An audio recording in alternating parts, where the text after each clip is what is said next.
Los derechos laborales, a la luz de la Constitución de 1917, pueden ser vistos tanto como un logro como un desafío. ¿Por qué como un logro? Porque la Constitución del 17 fue el primer ordenamiento a nivel constitucional que reconoce la desigualdad existente entre trabajadores y empleadores. En segundo lugar, porque introdujo por primera vez en el mundo una gama de derechos para los trabajadores, entre ellos una jornada de trabajo, un salario digno, días de descanso, igualdad de remuneración, pago de horas extras, derecho a la vivienda, derecho a la sindicalización y entre otros el derecho de huelga.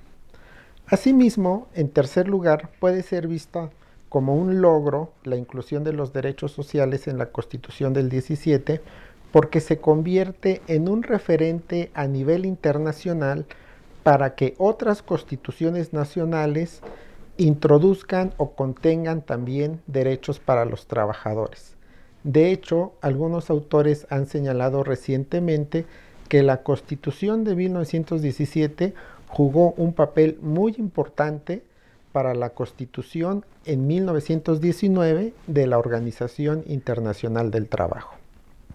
Son tres elementos muy importantes para entender el alcance y la envergadura de los logros de la Constitución del 17. Sin embargo, a casi 100 años de la misma, se pueden pensar también en una serie de desafíos que hemos agrupado también en tres. En primer lugar, contamos nosotros ahora con la aparición de algo que se llama economía informal. ¿Qué está haciendo la economía informal? Está colocando a una cantidad muy importante de trabajadores fuera de la seguridad social y fuera de los derechos laborales, al no contar con un trabajo dentro de lo que se denomina también sector estructurado o economía formal. Se calcula que en este momento en nuestro país aproximadamente un 60% de la población económicamente activa no tiene derechos laborales y no tiene derecho también a la seguridad social. En segundo lugar, otro gran desafío que enfrenta nuestro texto constitucional es incluir a los nuevos trabajadores. ¿Qué quiero decir con esto? Que la Constitución del 17 fue pensada para los trabajadores que se encuentran en una relación de subordinación. Sin embargo, actualmente tenemos un incremento o una eclosión de los trabajadores independientes, que si antes eran la excepción, ahora se convierten en la regla.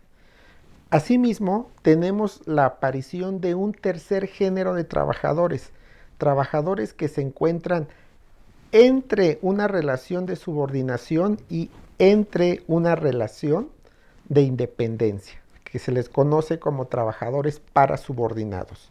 Ni son totalmente independientes, ni son totalmente trabajadores subordinados, y que de hecho se les otorga otro tipo de denominaciones, como por ejemplo de promotores. Ellos en este momento no tienen espacio ni en la legislación ni en nuestro cuerpo constitucional. Y en tercer lugar, otro gran desafío que nosotros estamos presenciando en materia de derechos laborales es que, si bien es cierto que la Constitución y la Ley Federal del Trabajo otorgan una serie de derechos mínimos a los trabajadores, actualmente, por resoluciones de nuestro máximo tribunal, se está permitiendo una disminución de los derechos de los trabajadores. Podemos citar dos ejemplos. Uno tiene que ver con el límite que se le está otorgando a las pensiones de las personas que llegan a jubilarse. Por otro lado, podemos señalar que también está habiendo una disminución de las condiciones de trabajo cuando una empresa se encuentra en dificultades. Situación que, si bien es entendible, resulta contraproducente en el caso de los trabajadores porque ven mermados sus derechos.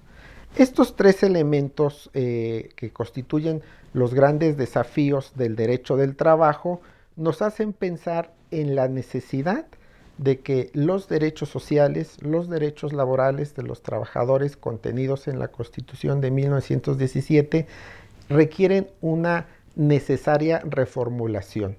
¿Por qué? Porque fueron pensados para trabajadores exclusivamente subordinados y actualmente tenemos tres tipos de trabajadores.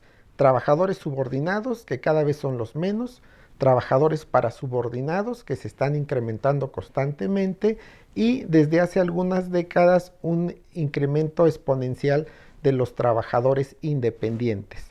¿Eso qué quiere decir? Que el gran desafío de nuestro artículo 123 tiene que transitar necesariamente por pensar en derechos para las personas que laboran, sin importar si estos se encuentran en una situación de subordinación o no.